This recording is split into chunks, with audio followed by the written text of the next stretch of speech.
Voilà, mes amis, on va commencer notre cours, une fois de plus, à la mémoire de monsieur et de madame Caïn. Et Bezrat Hashem, qu'on les revoit un jour. Ouais. On va les revoir. Triat Hametim, on les reverra. Bezrat Hashem. Et donc, aujourd'hui, on est Parashat Toldot. Je voudrais révéler des notions importantes. Et d'abord, je vais commencer par une question évidente.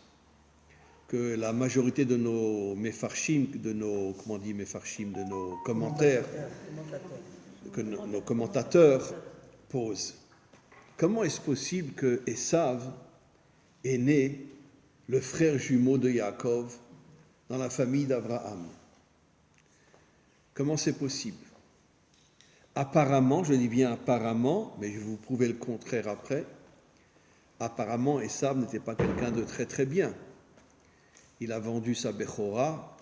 La Bechora, dans le cadre biblique, signifie la connexion avec Dieu. Et il a dit, la Mazeli Bechora, qu'est-ce que j'ai besoin de la Bechora? C'est-à-dire, qu'est-ce que j'ai besoin de me connecter à Dieu? Et il avait quand même fait des choses pas mal. Vous savez que quand il était jeune, il est parti tuer Nimrod. Il est parti tuer Nimrod, le premier grand dictateur de l'histoire humaine. Il est parti le tuer. Et donc, il voulait d'une certaine manière débarrasser le monde de ce grand dictateur. Il a fait certaines choses bien, comme on va le voir. Mais d'un autre côté, bon, ce n'était pas un homme extraordinaire. Quand Yaakov, c'est sa mère qui lui a dit, Rivka, de prendre la place de Esav pour prendre les bénédictions de son père, c'est marqué clairement dans la Torah qu'il a voulu tuer son frère, il a voulu tuer Yaakov. Heureusement, son frère est parti, loin, donc il n'a pas eu envie d'aller le suivre et de le tuer, mais enfin, il était quand même prêt à le tuer si, en tout cas, Yaakov était resté dans la famille. Et maintenant, je vais vous révéler des choses qui sont exactement le contraire de tout ce que je viens de dire. Absolument. On amène les pierres? Comment? On amène les pierres? Généralement, je me fais toujours lapider quand je fais un cours. Voilà. Enfin, je ne me fais pas lapider sur place, mais je me fais lapider après par tous les rabbinim. Ils me tombent dessus, mais vous imaginez pas. Ouais, parce que j'ai des vérités que personne n'ose dire. Non, je regardais aussi, entendre. Ah bon? Non, mais arrêtez d'avoir une tête ashkénaze, vous êtes marocaine. Ça, c'est le bon cours.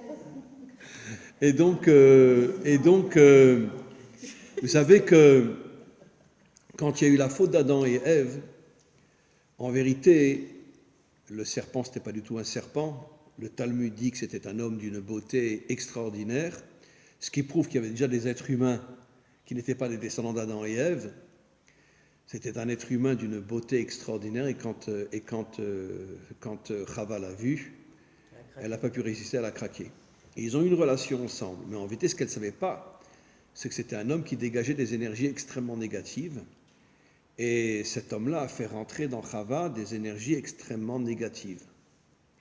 Et quand Chava, après, s'est unie avec son mari, et elle a eu 2 enfants, Caïn et Avel, en vérité, toutes les énergies négatives du serpent sont rentrées dans Avel.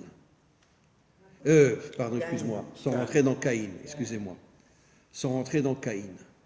Et je vais vous révéler quelque chose d'extraordinaire sur Caïn. Sont rentrés dans Caïn. Pourquoi? Parce que la différence entre Caïn et Avel, bon, je sais que tous les rabbinim disent le contraire, mais bon, moi je dis la vérité, que en vérité Caïn était censé être un homme qui devait être un guerrier qui devait réparer le monde. Et c'est la raison pour laquelle toutes les énergies négatives sont rentrées dans Caïn, et je vais vous le prouver dans quelques instants, pour le faire tomber. Parce que les forces négatives ne voulaient pas que le monde soit réparé. Elles voulaient un monde dans lequel les forces négatives pourraient régner et dominer le monde et transformer tous les peuples en esclaves. Oui? On ne dit pas que David est là. Je vais l'expliquer, absolument. Et David est un descendant de Caïn, absolument, en réincarnation en Gilgoul. Et ça, toute l'humanité, la moitié génétiquement de l'humanité est originaire de Caïn, par l'intermédiaire de la femme de Noir. Absolument. Vous avez 100% raison. Et Havel, par contre, d'accord? Moi, je sais. Non, je regarde si personne n'a une pierre. Abel, c'était un taré. Pourquoi? Pour 2 raisons. Premièrement, complètement déconnecté de ce monde. D'accord? Il n'était pas du tout intéressé par ce monde. Et il vivait dans les illusions du monde spirituel. Il croyait qu'il était avec Dieu, mais en vérité, il était qu'avec ses propres fantasmes. Et par contre, c'était un véritable voyou. Tous les jours, il insultait Caïn. C'est marqué dans les commentaires. Hein. Quand Caïn revenait de son monde matériel, il disait « Alors l'animal, comment ça va ?» Il insultait véritablement Caïn, jusqu'au jour où Caïn, on ne pouvait plus, il a tué son frère. Donc c'était quelqu'un très orgueilleux, très déconnecté de ce monde, qui se fichait royalement de réparer ce monde. Il vivait dans ses fantasmes spirituels en haut. Hein, et il insultait constamment son frère. Un jour, son frère a voulu épouser l'une de ses sœurs, parce que lui était né avec 2 sœurs. Caïn était né qu'avec une seule sœur. Il a voulu épouser une de ses sœurs, lui dit « Non, il est hors de question, tu n'auras pas ma sœur. » Et là, ça fait exploser Caïn et il a tué son frère. Bon, c'est vrai que c'est embêtant de tuer son frère. Mais en vérité, celui qui était censé réparer le monde, c'était Caïn. Et regardez maintenant. Caïn, Kouf, Yud, Nun. Kouf, Keter, 100. Yud, Chochma, Nun, Bina. Puisque la Bina, c'est les 50 portes. Ce qui veut dire que le nom Caïn contient les 3 sphirotes du haut. Keter, Chochma, Bina. Ça veut dire que Caïn était au départ un homme d'une puissance, d'une sagesse. Il avait le Keter, il avait la Chochma, Yud, et il avait la Bina, Nun, Caïn. Et pourquoi toutes les forces du mal sont rentrées en lui? Pour l'empêcher de se connecter à sa source et le faire tomber dans la matérialité. En vérité, Caïn, comme vous l'avez dit, et je vais le prouver, Caïn s'est réincarné dans Esav, Esav s'est réincarné dans David, et David se réincarne dans le Mashiach, et au départ, ça vient des énergies du serpent, ce qui veut dire que le Mashiach est un descendant du serpent. Je vais le prouver dans quelques instants. Et ce n'est pas du tout dans la lignée traditionnelle juive. Au contraire, le Mashiach vient par des billets, par des endroits qui sont apparemment très, très, très bizarres. Mais encore une fois, Caïn, on le voit dans son nom, Keter Chochma Bina, que c'était un homme qui était censé réparer le monde, mais toutes les énergies négatives sont rentrées en lui pour le faire tomber. D'accord? C'est un principe fondamental que disent nos maîtres. Kol hagadol mechavero, yitzro gadol mimeno. Plus un homme est grand, et plus les forces du mal rentrent en lui pour le faire tomber. Vous savez combien de grands rabbanim ont été sauvés par Hachem et ils ont failli tomber? C'est marqué dans le Talmud. Rabbi Meir a été séduit par une femme extraordinaire, il a failli tomber, mais comme c'était un très grand maître, Hachem l'a sauvé. Même Rabbi Akiva a failli tomber. Il a été sauvé par Hachem parce que c'était un très grand maître. Mais Acher, il n'a pas été sauvé. Comment? Acher, il n'a pas été sauvé. Acher, non. Mais Acher, bon, c'était quelqu'un de plus problématique. Mais on a cette histoire que j'ai déjà racontée, mais bon, il y avait un très très grand maître qui s'appelait Rabbi Eliezer Orkenos, un des plus grands maîtres de l'histoire de Rabbi Akiva. C'est-à-dire le maître de Rabbi Akiva. Il étudiait. Un jour, le Satan est venu et il a dit à Hachem, tu me laisses aller le faire tomber? Hachem lui a dit, tu n'as aucune chance de le faire tomber, aucune chance. Il dit, laisse-moi, je sais quoi faire. D'accord? Hachem lui dit, bon, vas-y.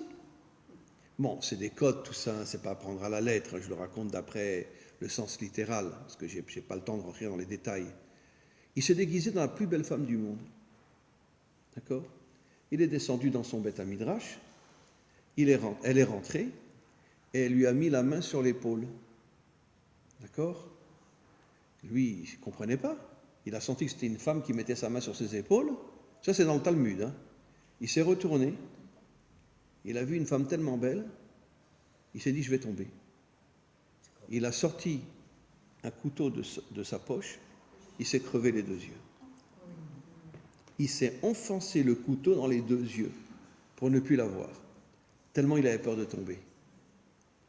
Ça veut dire que même les géants, même les grands, ils peuvent tomber. Même les gens, ils peuvent tomber. Et l'histoire de Yishai, qui avait 600 000 élèves. 600 000 élèves. Je vais déjà raconter cette histoire-là.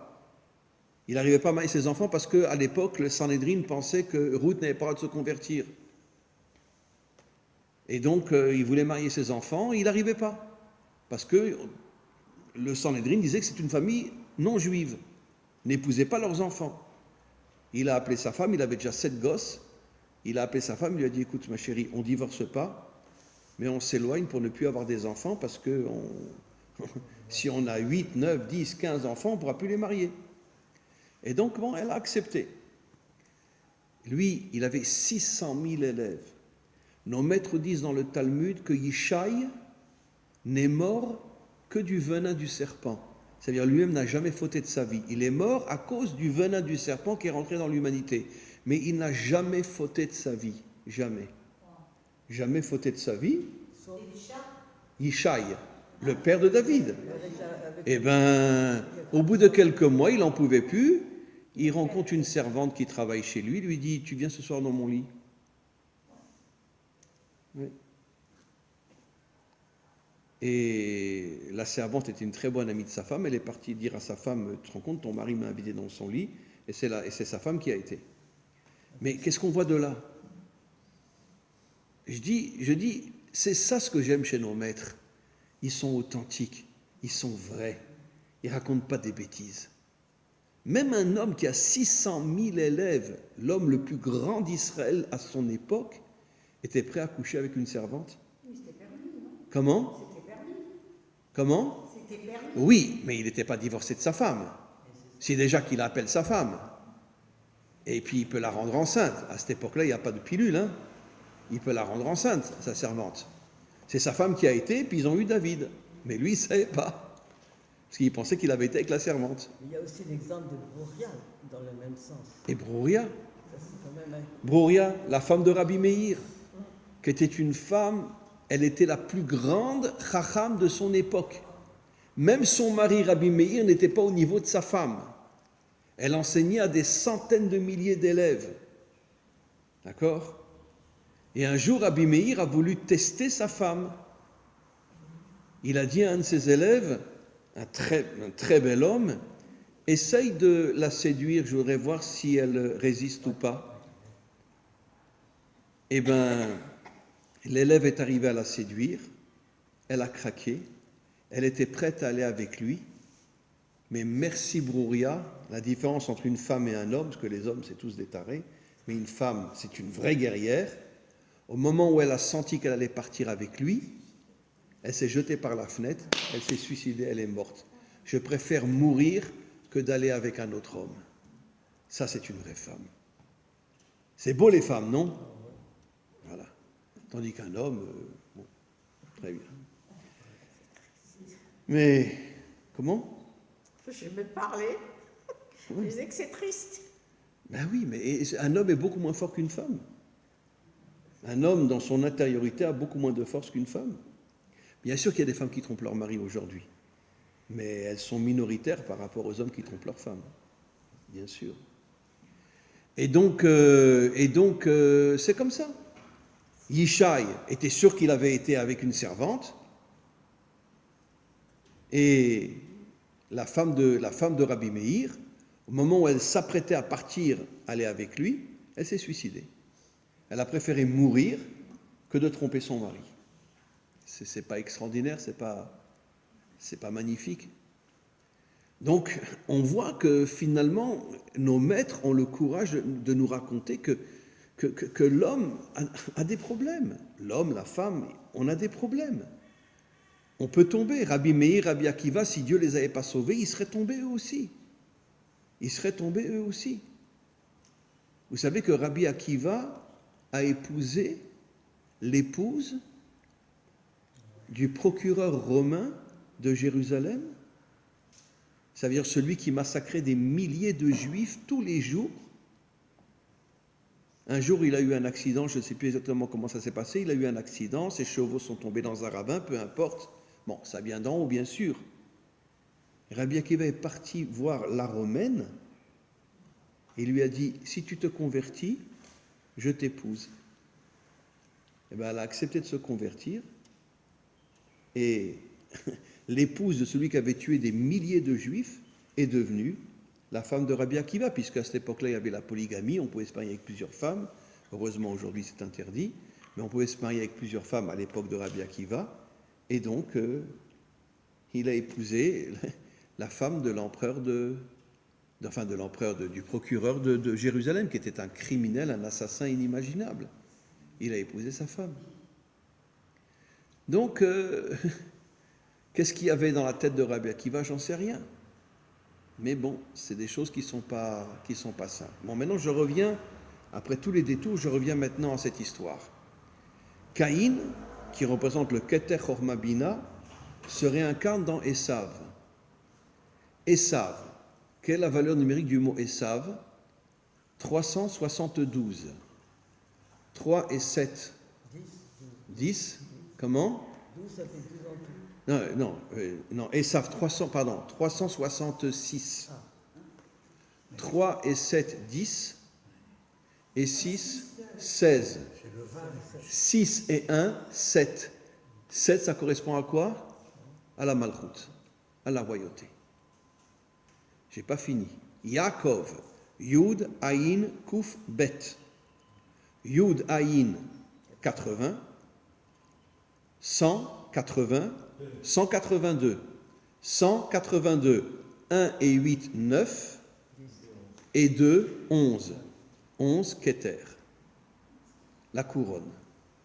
Ça veut dire qu'au départ, quand Yaakov et Esav sont nés, Yaakov était censé agir pour que Esav devienne le roi positif du monde, c'est-à-dire dévoiler la royauté de Dieu dans ce monde, en lui donnant, Yaakov, le Keter, la couronne.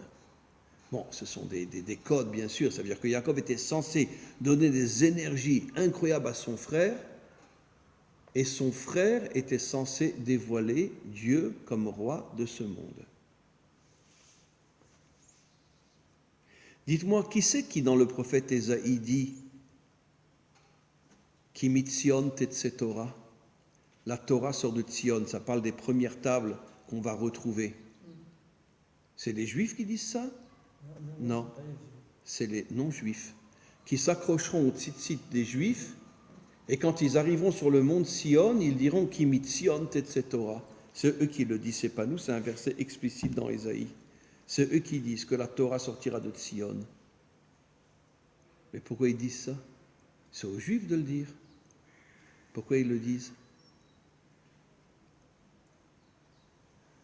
C'est incroyable. Et pourquoi Yaakov est appelé Ish Tam? Tam, Torah, Malchut. Ça veut dire que toute la Torah nous a été donnée pour dévoiler la Malchut. La Malchut d'Hachem dans ce monde. Et qu'est-ce qu'il est dit? Bayom haou Hachem le meler al kol haaretz. C'est pas marqué yé meler al Eretz Israël, yé meler al Yehudim. Yé meler al kol haaretz. Un verset explicite. Kol haaretz, bayom haou Hachem meler al kol haaretz. Ça veut dire que finalement, la Malchut est peut-être plus chez les nations que chez Israël. Israël est le Keter et la couronne. Mais ceux qui doivent dévoiler la Malchut d'Hachem dans ce monde, c'est ce que j'appelle moi les Bnei Adam. Oui. C'est dur à écouter ça, hein? Pourquoi vous regardez avec des yeux d'Ashkenaz? Je fais semblant. Ah bon, très bien. Et je sais que c'est dur ce que je dis. Je sais que c'est dur. Mais regardez, Yaakov et Esav. La première lettre de Esav, Aïn, 70 nations adamiques. Et Yud, Israël. l'union entre Israël et Esav, au moment de la délivrance finale, où il y aura l'union entre les 70 nations adamiques, Haïn de Esav et Israël. Mais ça, il sort quand même d'une matrice juive. Eh oui, Alors, mais le Talmud dit clairement que Esav était juif. Mais il sort de Yitzhak et de Rivka. oui, mais donc, Mais maintenant, pourquoi Caïn a été infiltré par les forces négatives pour le faire tomber? Pourquoi Esav, et je vais vous le prouver, lui aussi a été infiltré par les forces négatives qui étaient dans Caïn, qui se réincarnaient dans Esav, pour le faire tomber? Et qu'est-ce que la Torah dit clairement? Où était Yaakov pendant que Esav était un guerrier qui était censé réparer le monde? attends. Mais malheureusement, il était dans sa tente en train d'étudier. D'accord? Oh mon Dieu que je t'aime, oh mon Dieu que je t'aime, oh mon Dieu que je t'aime. Voilà. Et par contre, où était Esav? La première chose qu'il a fait, c'est aller tuer Nimrod. C'était un homme qui voulait réparer le monde. Mais après, les forces du mal se sont tellement réveillées en lui qu'il est tombé complètement. Mais au départ, c'était un homme bien, Esav. Et je suis désolé de vous le dire, ne croyez pas que c'est Israël qui va dévoiler la malchoute d'Hachem dans le monde. Israël, c'est la couronne des 70 nations. C'est nous qui transformons les 70 nations en rois, comme la femme est appelée la couronne de l'homme. Donc nous, on donne la couronne aux nations, mais qui va dévoiler la royauté de Dieu dans ce monde? C'est les nations adamiques, les 70 nations adamiques. C'est sûr que nous, on a un rôle incroyable, puisqu'on leur donne la couronne, mais c'est les 70 nations adamiques. Parce que Yaakov Gematria Keter, Esav Gematria Malchut. On est? Donc on vit dans une, je veux dire que aujourd'hui on vit dans une illusion complètement, nous les Juifs, mais non. Sans l'union entre Israël et les 70 nations, le Mashiach ne pourra pas faire ce qu'il doit faire dans le monde. Bien sûr. Et n'oublions pas que le Mashiach a une partie de lui non juive. Il vient de Ruth. Il vient aussi de Tamar, qui vient de Shem. Shem n'était pas juif. il vient de Lot. Il vient, et le Mashiach vient de Lot. Et surtout, il vient de Ruth, c'est-à-dire qu'il porte une partie non juive en lui. Même si Ruth s'est converti, mais malgré tout, il a en lui quelque chose de non juif. Bien qu'on dise que quand on se convertit, c'est un juif qui se convertit. Un non-juif ne peut pas se convertir. Oui, mais malgré tout, ce que je veux expliquer, c'est que puisque Ruth vient d'un monde non juif et qu'elle a donné naissance au Mashiach, ce qui veut dire que le Mashiach, malgré tout, est un homme universel. Un homme qui comprend que la liberté, la délivrance doit s'étendre dans l'univers tout entier, et pas seulement au niveau d'Israël, mais au niveau de l'univers tout entier. Et comme je l'ai déjà dit des milliards de fois, je sais, je me répète, mais Rabbi Shimon Bar Yochai dit dans le Zohar que dans l'armée du Mashiach, la majorité des soldats du Mashiach seront des non-juifs. C'est normal, ils sont beaucoup plus nombreux que nous. Et ils sont 8 milliards et nous, on est quelques millions. Donc ça veut dire que la majorité de l'armée du Mashiach seront des non-juifs, ce que j'appelle moi des Bnei Adam, des descendants d'Adam et Ève, parce qu'on est de la même famille. Mais malgré tout, la majorité de l'armée du Mashiach seront des non-juifs. Et maintenant, David, d'où il vient? De Yaakov ou de Esav? Il vient de Esav. D'où on l'apprend? Mais quand Shmuel a vu arriver David, il a crié vers Hachem, il a dit, quoi, tu veux nommer Esav sur ton peuple? Hachem lui a dit, attends, dis pas de bêtises. David, c'est le bon côté de Esav. Ça veut dire quoi le bon côté de Esav? C'est-à-dire quand les forces du mal rentrent dans un homme, elles voilent les forces du bien et font tomber dans l'homme dans l'extériorité. Mais les forces du mal n'arrivent pas à détruire le bien qui est dans l'homme. Elles voilent. C'est ce qu'on appelle l'écorce. L'écorce, c'est-à-dire donc que tu caches le fruit. Le fruit, c'est le côté positif. Donc l'écorce cache le bon côté de Esav pour l'empêcher de réparer le monde, parce que c'était à lui de réparer le monde. Et Yaakov, lui, était dans sa tente en train d'étudier. D'accord? Comment? Ça n'empêche pas que finalement, c'est Esav qui nous a nommés, nous ici, Israël. Bon, oh là là. C'est ce que j'allais dire. C'est ce que j'allais dire. Qui a nommé Yaakov Israël? C'est Esav. Enfin, c'est l'ange d'Esav, mais en tout cas, bon, peu importe, c'est Esav. C'est Esav qui a nommé Yaakov Israël. Qu'est-ce que ça veut dire là? Ça veut dire que nos maîtres expliquent que Esav a compris qu'il doit y avoir l'unité entre les 70 nations adamiques et Israël, et c'est pour ça que c'est Esav qui a nommé Yaakov Israël pour dire « J'ai besoin de toi pour que tu fasses de moi un roi qui va dévoiler Dieu comme roi de ce monde. » Oui, mais moi, j'ai une question. Donc, Oui. peut-être idiot, mais non, ça aurait voulu aller tout de suite, disons, vers le Messie. Oui, mais Esav avait du bon et du mauvais côté en lui. Le bon côté s'est réincarné dans David, puis après le Mashiach. Et le mauvais côté, mais il faut comprendre que le mauvais côté, c'est pas Esav. C'est les forces du mal qui sont rentrées dans Esav pour le faire tomber. Regardez la fin d'Obadia. Ve'alu moshi'im be'ar Tzion lishpot et ar Esav. Montrons les survivants d'Israël, je traduis d'après le sens, pour juger Esav. Mais ça veut dire quoi, l'ishpot et ar Esav? Vous savez ce que nos commentaires disent? L'ishpot, ce n'est pas le juger dans le sens le mettre en prison, ou lui dire va te faire voir. L'ishpot, ça veut dire qu'il y aura une grande discussion entre Esav et Israël au moment de la délivrance finale, et Esav, d'une certaine manière, reconnaîtra, il se reconnectera à son intériorité, et dans son intériorité qui est la Malchut, il comprendra que son véritable travail, c'est de dévoiler Dieu comme roi de ce monde.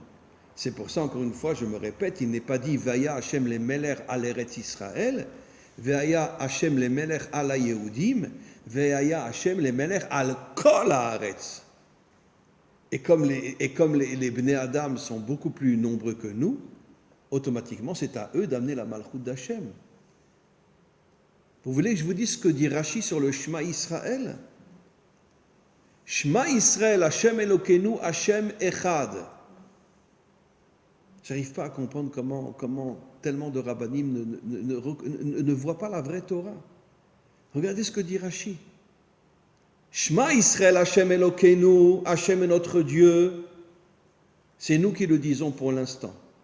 Parce que pour l'instant, la majorité des nations ont une autre religion. Mais qui dira à la fin des temps Hashem Echad? Rashi dit, c'est les nations. C'est eux qui diront Dieu est un. C'est pas nous, c'est eux. Les nations diront Dieu est un. Les nations adamiques. Les nations adamiques, je parle des nations adamiques, attention. Et selon toi, qu'est-ce qui va arriver à toute cette humanité non adamique qui existe depuis donc bien avant? Alors, Rabbi Nachman de Breslev dit quelque chose absolument vrai. Il n'est pas le seul à le dire, c'est marqué dans le Zohar aussi.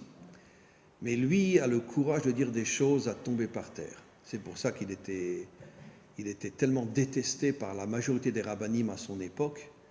D'ailleurs, son élève le plus grand a failli être assassiné. Un jour, il est rentré dans le mikvé. Et des chassidim, Péot, etc., ceux qui n'étaient pas Breslev, bien sûr, sont rentrés dans le mikvé et l'ont noyé. Ils ont voulu le noyer. Rabbi Nathan, le plus grand élève de Rabbi Nachman, ils ont voulu le noyer. Heureusement, au même moment, ça vient d'en haut, plusieurs Breslev sont rentrés dans le mikvé, ils ont vu que Rabbi Nathan était en train de mourir, ils ont sauté sur les chassidim et ils ont sauvé Rabbi Nathan. Mais il allait mourir, à quelques minutes près, il allait mourir. Rabbi Nachman était détesté à son époque. D'ailleurs, c'est pour ça aussi qu'il a eu tellement de souffrances. Il a perdu pratiquement tous ses enfants, ses petits-enfants, il a perdu sa première femme, etc. Ses enfants sont morts de maladie, ses petits-enfants sont morts de maladie aussi. Il est resté pratiquement tout seul. Il a perdu pratiquement toute sa famille. Et lui-même est mort à 38 ans. Il est mort à 38 ans, Rabbi Nachman. Mais Rabbi Nachman, j'ai pas de mots, je peux pas expliquer. Rabbi Nachman, aujourd'hui, l'écouter Moram est traduit en français. Hein, vous pouvez l'avoir en français aussi. Mais pour moi, Rabbi Nachman, c'est l'un des plus grands maîtres de tous les temps. Comment ? Donc, pourquoi il était tellement détesté ? Parce qu'il a osé dire que le monde est divisé en 4 catégories. Il y a les Juifs, mais ils ne sont qu'une minorité dans le Ham Israël. La majorité dans le Ham Israël, c'est du Erev Rav. Ce n'est pas des Juifs. Ils sont passés pour des Juifs, des déguisés, mais ce n'est pas des Juifs. Et c'est marqué dans le Zohar aussi que juste avant la délivrance finale, la majorité d'Israël sera du Erev Rav, et c'est marqué dans le livre Kol Hator, le Rav de Sokolov, qui était un des plus grands élèves du Gaon de Vilna, qui dit clairement que le dernier grand combat d'Israël avant la délivrance, c'est de se battre contre tout le Erev Rav qui a été infiltré dans son propre peuple.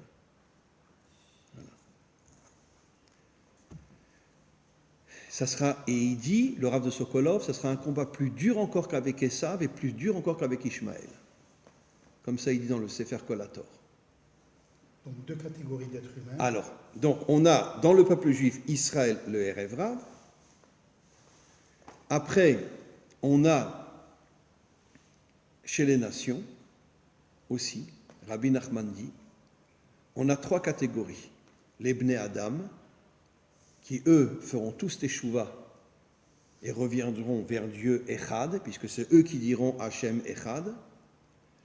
Après, on a toute une autre catégorie majoritaire qui ne sont pas des descendants d'Adam et Ève, mais qui ne sont pas forcément des gens méchants, et qui, eux, feront teshuva au moment de la délivrance finale.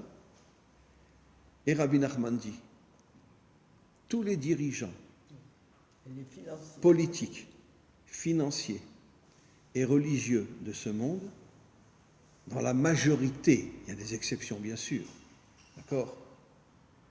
Comme notre cher ami. J'ai le droit de vous flatter, non ? Non. Non, bon, très bien.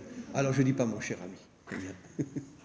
Mais quoi qu'il en soit, le Rabbi Nachman dit que la majorité des dirigeants politiques, financiers et religieux sont des shédim, sont des démons. Et pourquoi des démons ? D'accord ?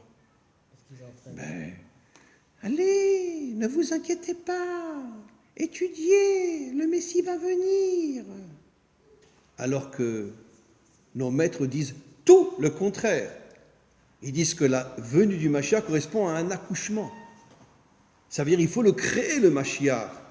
Il faut une action, il faut une union.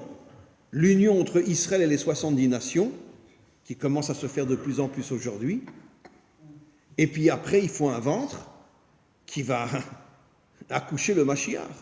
Nos maîtres disent que la venue du Mashiach est comparée à un accouchement. Et qu'est-ce que disent tous les religieux aujourd'hui ? D'accord ? Étudiez, vous allez voir, le Messie va venir. Alors que nos maîtres disent tout le contraire. Sans l'action, le Mashiach ne viendra pas. Il faut de l'action. Il faut agir dans ce monde pour qu'il vienne. Comment s'appelle ce rave qui dit que le Mashiach vienne, mais surtout que je ne sois pas là ? C'est dans le Talmud. Parce qu'ils savent qu'il y aura la guerre de Gog avant. Et la guerre de Gog, c'est pas une... Voilà. Bon, vous avez de la chance. Vous êtes relativement âgé. Vous savez ce que disent,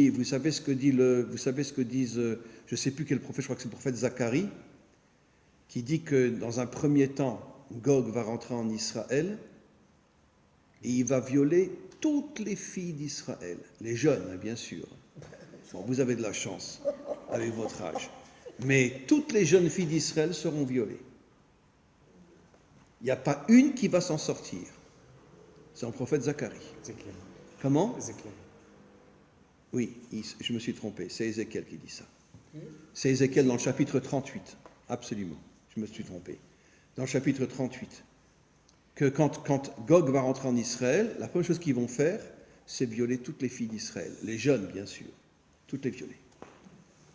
Et donc, est-ce que tu as des notions sur qu'est-ce que vont devenir ces familles non adamiques, cette humanité non adamique? Alors, encore une fois, les dirigeants religieux, politiques, financiers, Rabbi Nachman dit, dans la grande majorité, il y a des exceptions bien sûr, ce sont des démons. Ça veut dire, c'est quoi des démons? C'est Azav et Azaël. Qui a fait tomber la génération du déluge? Ce sont deux démons qui ont pris une forme humaine, qui ont pris la tête de la génération du déluge et qui ont fait tomber toute la génération du déluge. Regardez ce que dit le verset à la fin de Bereshit.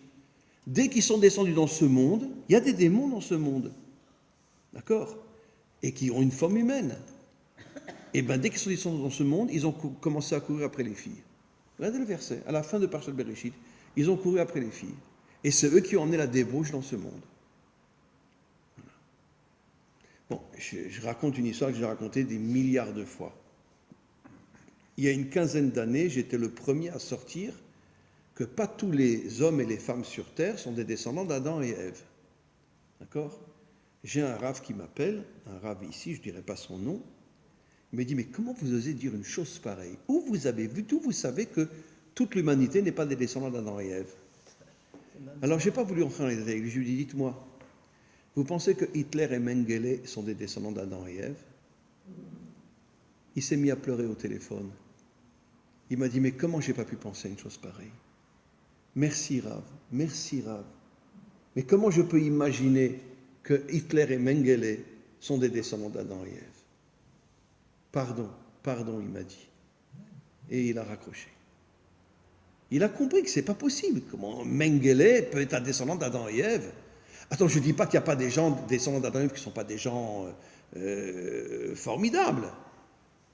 Mais ce que Mengele a fait, je ne pourrais pas le citer, mais c'est ce que Hitler a fait, ce que tous les nazis ont fait, c'est des descendants d'Adam et Ève. C'est bien Éphère et Cendre. Comment? C'est bien Éphère et Cendre. Bien sûr. C'est pour ça que Rabbi Nachman dit que dans ce monde, il y a énormément de démons, et ces démons qui ont pris une forme humaine sont en vérité tous les dirigeants de ce monde, avec des exceptions près, bien sûr. Des exceptions près. Dans tous les peuples, il y a des exceptions près. Il y a des exceptions, bien évidemment. Vous savez qu'aujourd'hui, ce n'est pas Biden qui dirige l'Amérique. Hein. Vous savez qui c'est qui dirige l'Amérique aujourd'hui? Qui c'est qui dirige l'Amérique aujourd'hui? Vous croyez que c'est Biden? Obama. C'est Obama qui dirige l'Amérique. J'ai beaucoup d'élèves en Amérique qui me l'ont dit. Et tous les Américains le savent. C'est Obama qui est derrière Biden, c'est lui qui dirige l'Amérique. Et d'ailleurs, Obama a essayé de faire les 4 distinctions. Mais bien sûr. Mais Obama était un musulman dans sa jeunesse. Il y a des photos, on le voit avec un habit musulman et un chapeau musulman, etc. Quand il était en Indonésie. C'était un musulman, Obama. Et c'est pour ça qu'il déteste les juifs. Même si après il fait croire qu'il est chrétien, etc. Mais il n'est pas chrétien. Il est resté musulman. Seulement il s'est déguisé pour pouvoir être président aux États-Unis. Parce que s'il avait continué à dire qu'il était musulman, il n'aurait jamais été élu. Alors il a fait croire qu'il est chrétien, mais il n'est pas chrétien. Non, pas du tout. Il est resté musulman. Et c'est pour ça qu'il déteste les juifs. Et c'est pour ça qu'il fait tout avec Biden pour détruire Israël. Ils sont aujourd'hui en train de donner la bombe atomique à l'Iran pour l'envoyer sur Tel Aviv ou sur Jérusalem. Enfin, sur Jérusalem, je ne pense pas parce qu'il y a beaucoup d'Arabes. Mais encore, les chiites détestent les sunnites. Alors, après tout, ça peut être sur Jérusalem aussi parce que les chiites détestent les sunnites. On continue. Alors, regardez. Qu'est-ce que j'étais en train d'expliquer? Oui. Donc, finalement, on voit que, encore une fois, et maintenant je vais parler du Nachash. Donc, Nachash, Caïn, Esav, David, Mashiach. Vous savez que la valeur numérique de Mashiach, c'est la même valeur numérique que Nachash. Et nos maîtres nous disent que le Nachash fera Teshuvah et se réincarnera dans le Messie. C'est magnifique, non? C'est pas à pleurer. Que le Nachash qui a fait tomber toute l'humanité va faire une Teshuvah incroyable et va se réincarner dans le Mashiach pour réparer sa propre faute. C'est magnifique. On le voit justement, on a dit que Caïn s'est réincarné, bien sûr, dans Esav, Esav dans David et David dans Mashiach. Esav, justement, nous a nommés en tant qu'Israël, mais après, Caïn est venu, s'est réincarné à Moshe. Non, le Zohar dit, non, c'est Havel. Alors justement, je voulais parler de ça. C'est incroyable, vous me devancez à chaque fois. Havel s'est réincarné dans Moshe. Et pourquoi?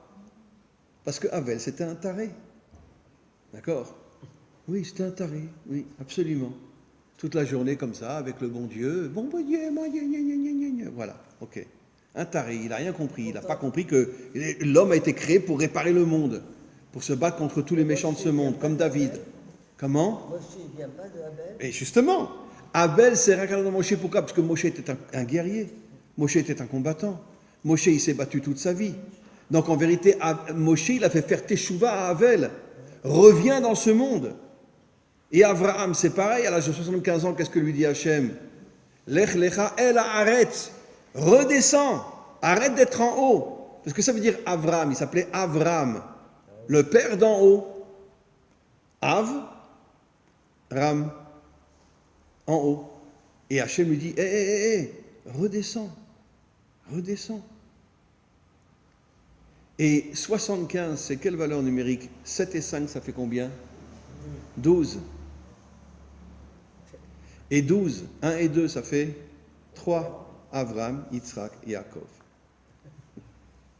Ça veut dire qu'il a pu donner naissance à Yitzhak et à Yaakov que quand il est redescendu sur terre. Et on retrouve d'ailleurs le chiffre 12 avec Moshe.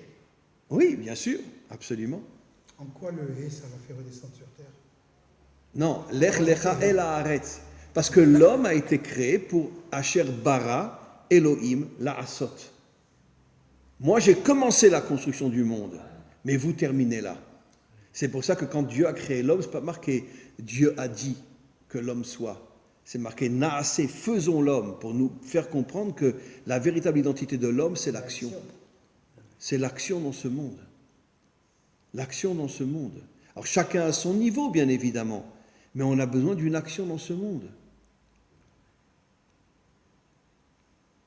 J'ai déjà raconté cette histoire, bon, je m'excuse de la raconter encore une fois, mais moi, ça me fait pleurer. J'ai eu le bonheur, il y a une quarantaine d'années, quand j'étudiais dans une grande yeshiva à Bnei Brak, j'ai eu la chance de rencontrer le père de Rav Kanievski, le Stipler. Le Stipler. J'ai eu la chance de le rencontrer plusieurs fois. Et un jour, il a demandé au Rosh Yeshiva, j'étudiais à Slobodka, c'était à cette époque-là l'une des plus grandes yeshivot du monde, et d'ailleurs, je vous raconte une histoire comme ça, il y avait un examen très très difficile à la yeshiva. Oh Hachem, je l'ai réussi. Alors le lendemain, il y a un jeune étudiant qui vient me voir, un Ashkenaz, il me dit, t'as de la chance toi, hein? Je lui dis, comment j'ai de la chance? Je me suis assis, j'ai réussi l'examen. Il dit, mais non, mais je ne parle pas de ça. Tu es le premier Sfarad qu'on accepte à la yeshiva. Je lui ai dit, je m'appelle Dinovitch. Il s'est enfui. Bon, en tous les cas, bon, c'est pas grave. Je rencontre le Stipler. Le Stipler avait demandé au yeshiva de créer un petit groupe dans lequel il y aurait des Français aussi. Et donc, on va chez le Stipler, qui habitait pas loin de son fils. Et c'est une histoire vraiment à pleurer. Il nous dit comme ça avec la tête baissée, vous savez pourquoi je suis un grand maître? Alors moi tout de suite je réponds, je lui dis, ben parce que vous étudiez la Torah toute la journée. Il me fait comme ça. Non, c'est pas ça. Pas pour ça que je suis un grand maître. Alors je lui dis, alors Rabbi, racontez-nous votre histoire. Pourquoi vous êtes un grand maître? Il nous raconte une histoire extraordinaire. Vous savez qu'à cette époque-là, les Russes rentraient dans les maisons juives et prenaient les enfants de force pour les mettre dans l'armée. Qu'on les appelait comment? Les cantonistes. Les cantonistes. Et donc, et par contre, un soldat russe restait 4-5 ans à l'armée, mais un juif, il restait pratiquement jusqu'à la fin de sa vie pour les assimiler. Et pratiquement tous s'assimilaient. Après, ils se mariaient avec des non-juifs, etc., des Russes. Et donc, le Stipler, ils sont rentrés dans sa maison, ils l'ont pris de force, il avait à ce moment-là, je ne sais pas, 17, 18 ans, ils l'ont pris de force, ils l'ont mis dans l'armée en Sibérie. Écoutez cette histoire. Vous l'avez déjà entendue? Ça fait rien, mais elle est magnifique. Et puis, il faisait moins 50 dehors, et tout d'un coup, les soldats vont chercher le Stipler, ils disent, tu vas monter la garde devant le campement. Alors le sniper, il dit, mais écoutez, je peux pas, il fait moins 50 dehors, vous voulez me tuer? Il dit, t'inquiète pas, il y a un manteau de fourrure là-bas, et tu porteras un manteau de fourrure. Et tu resteras 2 heures dehors, à moins 50. Il arrive là-bas, Pas de manteau. et le soldat qui était avant lui, il avait pris le manteau de fourrure, et il l'avait mis sur une branche d'un arbre. Et vous savez qu'on n'a pas le droit de mettre quelque chose sur un arbre, le Shabbat, c'était un Shabbat, j'ai oublié de dire, ou de décrocher quelque chose d'un arbre. Il voit ça, il dit, je peux pas prendre le manteau, je vais mourir. Il dit, bon, je vais tenir quelques secondes, et puis après, comme je vais être en état de mort, j'ai le droit de prendre le manteau, parce que, comme on le sait, Pikoar Nefesh Doré Takol. Quand tu es en danger de mort, tu as le droit de profaner Shabbat. Eh bien, il est resté 2 heures sans mettre le manteau. 2 heures sans mettre le manteau. Et il nous a dit, vous savez pourquoi je suis devenu ce que je suis devenu? Parce que j'ai eu cette force de rester à moins 50 en Sibérie dehors sans décrocher le manteau et le mettre. C'est pour ça que je suis devenu ce que je suis devenu. Ah, c'est à pleurer. Ça veut dire que c'est un homme d'action. Ça veut dire que c'est une action. De ne pas prendre le manteau alors qu'il a le droit de le prendre et le mettre et de rester à moins 50 dehors en Sibérie et de rester avec j'imagine avec un petit blouson ou je ne sais pas ce qu'il avait et de mourir de froid. Et voilà. Ça veut dire qu'est-ce qu'il a voulu nous faire comprendre? C'est l'action qui fait de toi un grand. Comme David. Toute la nuit, il étudiait la Torah et toute la journée, il était sur son cheval avec une épée en train de se battre contre tous les méchants de ce monde. Maintenant, on revient sur le Nachash. Ah, vous allez tomber par terre. Nachash. Nun Chet Shin. Qu'est-ce qui se cache dans le Nachash? Les plus grandes choses du monde. Nun, la Bina. 50 portes de la Bina. Chet, le Chesed. Shin, Shalom. Le serpent, il est au niveau de la Bina, de la bonté et du Shalom, qui signifie l'unité dans le monde. Shalom signifie l'unité dans le monde. Alors pourquoi c'est un serpent? Pourquoi? Pourquoi? Et pourquoi après il fait Teshuvah, il devient le Mashiach? Pourquoi? Eh bien, pourquoi? Parce que comme il portait en lui des forces absolument incroyables, les forces obscures l'ont fait tomber et c'est devenu un serpent. Et c'est pour ça qu'après il fait Teshuvah, il se dévoile dans le Mashiach et il amènera la Bina, des forces surnaturelles, il amènera la bonté dans le monde. Olam Chesed Yibane, dit le verset, le monde sera reconstruit avec le Chesed, la bonté. Chesed, Gematria 72, 70 nations, Israël et Dieu, 72.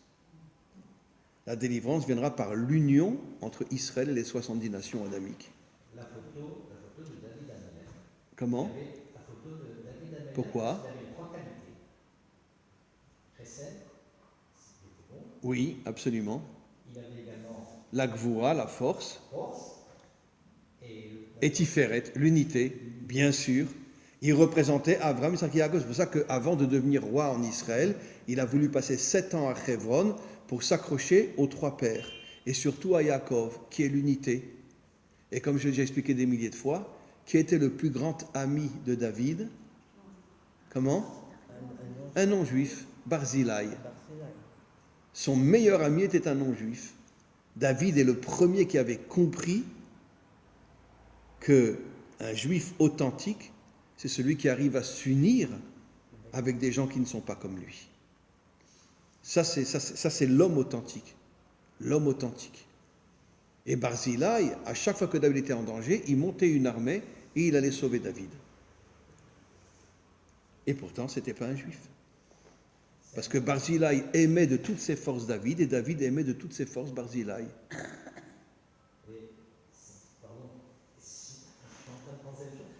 Si on voit justement ces 3 personnages, on voit Yaakov qui est à l'origine bien sûr de l'État d'Israël, on va dire, entre guillemets, nous sommes des lignées Israël, non pas des lignées Yaakov. Bien sûr. On voit Moshe qui vient dans la lignée, qui bien sûr, et puis David en dernier qui est le Mashiach.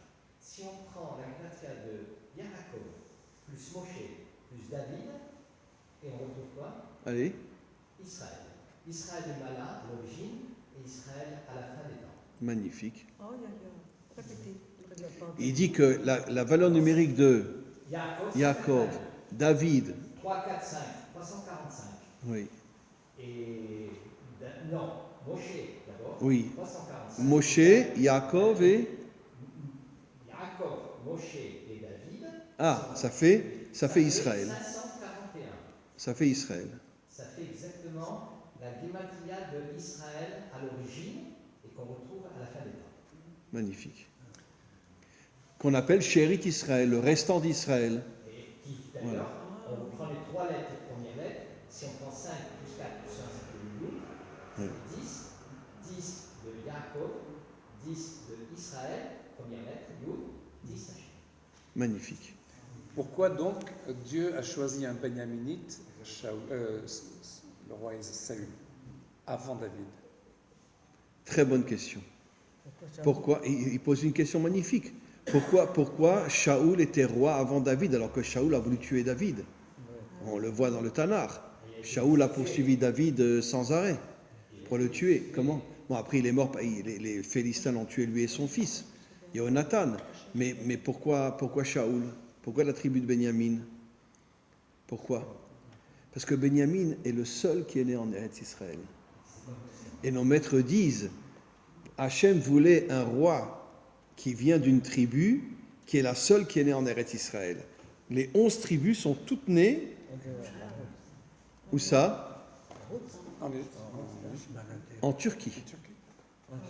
Haran, c'était en Turquie. Mais non, je me trompe complètement. Haran, c'est la Turquie.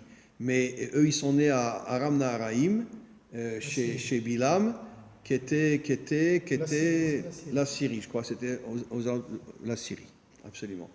Mais les 11 tribus sont nées en Chutz La'aretz, en dehors de la terre d'Israël. Le seul qui est né en Israël, à Bethléem, c'est Benjamin. Et c'est pour ça que Hachem voulait choisir d'abord un premier roi venant de la tribu qui était née en Israël. Malheureusement, il s'est très très mal comporté. Bien que quand il a été nommé roi, c'est marqué, il était Keben Shana. Il était comme un enfant de 1 an. Alors nos maîtres posent la question, comment comme un enfant de 1 an? Il était âgé. Nos maîtres disent parce qu'il n'avait jamais fauté de sa vie, comme un enfant de 1 an. Mais quand après il a entendu que David serait le prochain roi, et pas son propre fils Jonathan, là il a perdu la tête et il a voulu tuer David. Donc je reviens maintenant sur le Nachash. Le Nachash en vérité, lui aussi c'est une force infiltrée pour le faire tomber et faire tomber les autres. Bien sûr. Donc qu'est-ce qu'on comprend de là? Agadol mechavero, yitzro gadol mimeno. Et il nous reste 2-3 minutes et je terminerai par une histoire. Je pense déjà avoir déjà raconté, mais une histoire magnifique. Abaye. Abaye était un des plus grands maîtres du Talmud. Abaye, Rava, etc. Un des plus grands maîtres du Talmud. Et il avait l'habitude le soir, il se cachait dans les rues de sa ville pour voir s'il n'y avait pas un homme qui était avec une femme, je veux dire, adultère, quoi. Et puis un jour, il arrive au début d'une rue, puis il connaît très bien cet homme-là, il connaît très bien cette femme-là, la femme est mariée avec un autre homme, lui est marié avec une autre femme, qui se parlent. Et l'homme dit, tu ne voudrais pas qu'on aille dans la forêt, ma chérie? Il lui dit, ma chérie. Il est dans le Talmud. Elle dit, mais bien sûr. Ils vont dans la forêt, d'accord?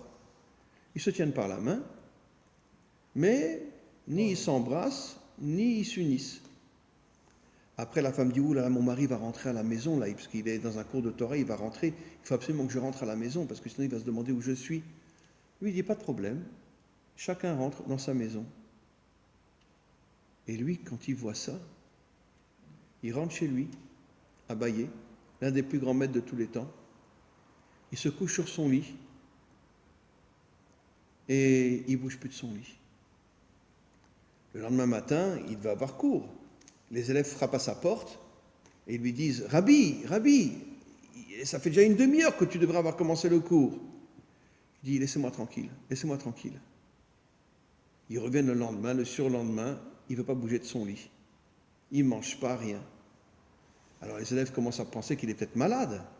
Ils vont chercher son maître, qui vivait encore. Son maître arrive chez lui, lui dit « Abaye, mais qu'est-ce que tu as ?» Et lui, il raconte l'histoire, ce qu'il a vu, et il dit, dans le Talmud, hein, si moi j'avais été à la place de cet homme-là, je l'aurais mangé tout cru. Ça veut dire, bref, vous m'avez compris. Et vous savez ce que son maître lui répond? Il dit, Abaye, t'as rien compris. Plus un homme est grand, et plus les forces contraires rentrent en lui pour le faire tomber. C'est parce que tu es un homme immense que tu l'aurais bouffé tout cru, cette femme.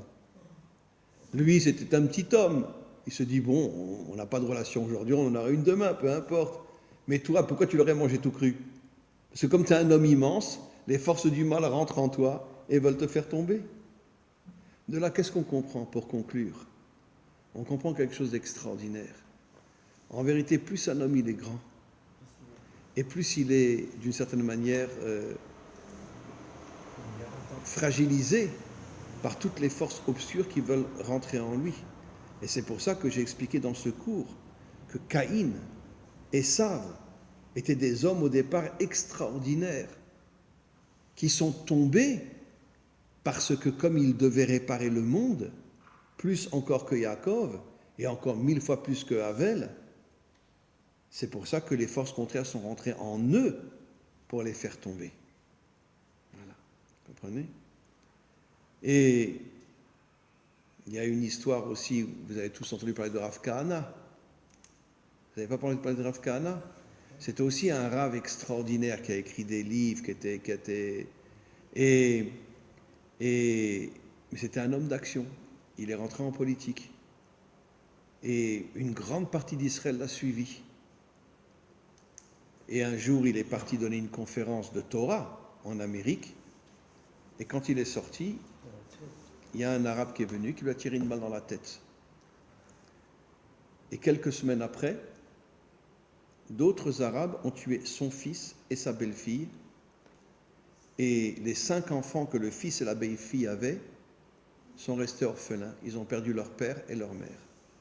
C'est-à-dire que le père a été tué, le fils a été tué, la belle-fille a été tuée, pour raser complètement la famille. Et les 5 enfants ont été récupérés, je crois, par un oncle, je ne sais pas exactement. Comment? Il y a le frère qui a une psoule dans la vieille ville. Oui, oui. Bon, maintenant, je ne sais pas ce que les enfants sont devenus. Aujourd'hui, j'imagine qu'ils sont mariés, etc. Mais ils ont été tués. Pourquoi ils ont été tués? Et pourquoi Martin Luther King a été tué? Et pourquoi Gandhi a été tué? Et pourquoi Coluche a été soi-disant écrasé par un camion? Quel idiot qui croit qu'il a été écrasé par un camion? Qui est derrière tout ça? Alors on le sait très bien. Les dirigeants qui ne veulent pas que les gens bien puissent prendre le pouvoir. Coluche était un homme extraordinaire. Coluche, n'oublions pas qu'il a créé les restaurants du cœur, qui existent jusqu'à aujourd'hui. C'était un homme fabuleux, Coluche. Il a été écrasé en moto par un camion. Et Martin Luther King, qui voulait libérer les Noirs en Amérique, assassiné lui aussi. Et Rav Kahana et ses enfants aussi, assassinés. Qui les a assassinés? Comment? Les forces du mal. Et c'est un peu dangereux de dire ça dans le sens où il y a quand même des hommes influents et tout qui tombent dans la pédophilie, par exemple. Donc on va leur dire c'était un grand, donc il est excusable. Alors, on vous dit quelque chose d'assez extraordinaire. C'est vrai que, par exemple, dans notre peuple, on sait qu'il y a beaucoup de grands qui sont tombés dans la débauche, dans la pédophilie, etc. Et oui.